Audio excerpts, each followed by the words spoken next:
শুভ সকাল বন্ধুরা, তোমরা সবাই কেমন আছো? আশা করি সবাই খুব ভালো আছো। আমরাও খুব ভালো আছি। আজকে মনসা পুজোর অনেক অনেক শুভেচ্ছা রইল সবার জন্য। এখানে দেখো ফুল ফল সব গোছানো হয়ে গেছে। আমি স্নান করে সোজা চলে এসেছি ঠাকুর ঘরে। তার আগে বাসি কাজগুলো সেরে নিয়েছি। আজকে আর রান্না বান্না নেই, সকালে পুজো হবে তারপরে রান্না বান্না করব। এখানে আমি ফলগুলো কাটছি। পুরোহিত মশাই বলেছে সকাল সকালই আসবে 10টা নাগাদ, এর জন্য সব গোছগাছ করছি। এখানে দেখো ফল ফুলসি সব কাটা হয়ে গেছে, ভোগটাও গোছানো হয়ে গেছে। এবার চলে এসেছি ঘরে এসে একটু আলতা নেব। পুজো বলে কথা, একটু আলতা না পড়লে হয়। তারপরে 10:30 নাগাদ পুরোহিত মশাই চলে এসছে। এখানে দেখো আমি অঞ্জলি দিতে বসেছি। আমার ছেলে এসে আমার সিঁদুরটা একদম লিটকে দিয়েছে। আর এখানে দেখো পুজো আমাদের সম্পূর্ণ হয়ে গেছে। মা, পিসিমা, আমার ছেলে সবাই মিলে গল্প গুজব করছে।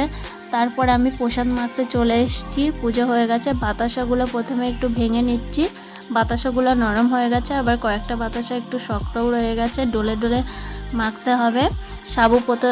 সাবু প্রসাদটা খেয়ে তারপরে উপোস ভাঙবো।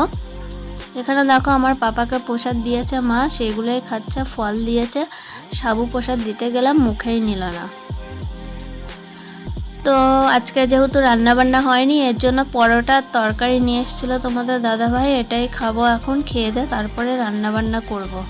কি বলো তো, সকালবেলা পুজো থাকলে রান্না বান্না করা খুব সমস্যা হয়ে যায়, এর জন্য রান্না করার ঝামেলাটা করিনি।